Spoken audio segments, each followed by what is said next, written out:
And my next story is about a boy named Freddy. Freddy's daddy had died, and his mother was very poor. She had a cow, and she had to wash clothes for other people in order to make enough money to pay for food. But Freddy was a smart boy. He loved school. He just liked it so very much. But his mother said, when you finish grade 8, you'll have to stop because I can't afford to keep you in school or to send you to high school. But when he finished grade 8, he kept on begging and begging and begging his mother, Mother, I want to go to high school. Finally, she says, okay, you could go, but on one condition, and that is you must memorize a Bible verse every week. And Freddy did that for a whole year.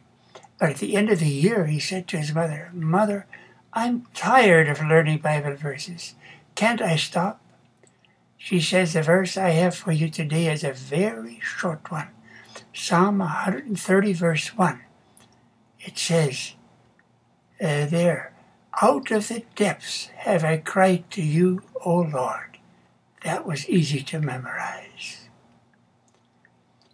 And when he finished high school, he again pestered his mother without end.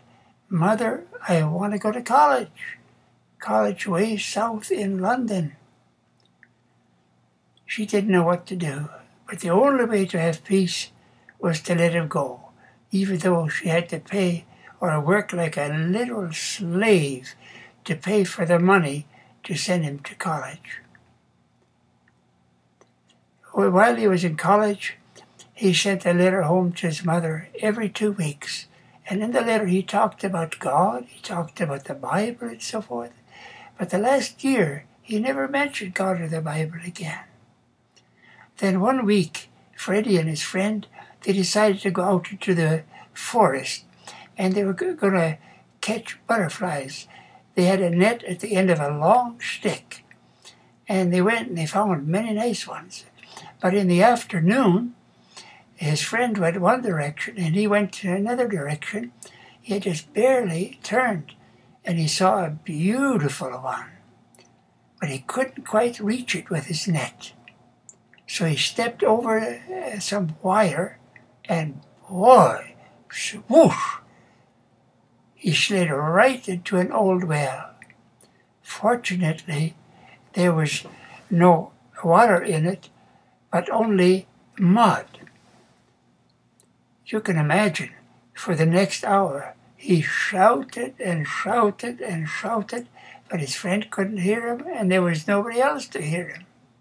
Soon he looked at that little bit of light up above between the bushes, and he noticed it was getting darker and darker. Soon it would be night. And it was. But he didn't sleep all night. Being awake, he had to think about many things, and he thought about the verses that his mother had taught him, especially also that verse in Psalm 130, verse 1, where it says, out of the depths I have cried unto you, O God. And he realized he had been praying for a long time. So he asked God, God, forgive me for not praying. And he earnestly prayed that God would send somebody to help him. So he waited till the morning. It seemed like a real long time. In the morning when he looked up, a little birdie was fluttering there in the light and coming lower, lower, lower all the time. And he thought, this is very odd. I don't want a bird. I want people to come and help me. What can a bird do? But the bird came lower and lower and lower, and it was within reach. He took his hat and he just quickly put it over the bird, and he says, I've got it. But what am I going to do with it? Then an idea came to him. He looked at his socks. Sure enough, they were the ones that his mother had sent, that she had knitted. He opened one place there, and he started pulling the string, and it started to unravel, and soon he had a very long string. That gave him an idea.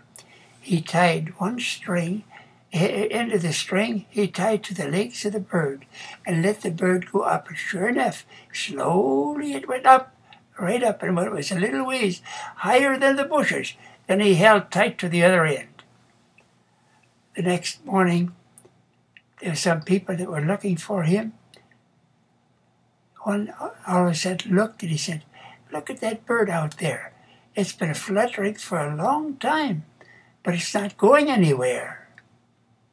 I wonder why." So they went to look, and sure enough, they discovered Freddy. And was Freddy ever glad? Freddy thanked God for answering his prayer. And he said, "I will never stop reading the Bible and praying anymore."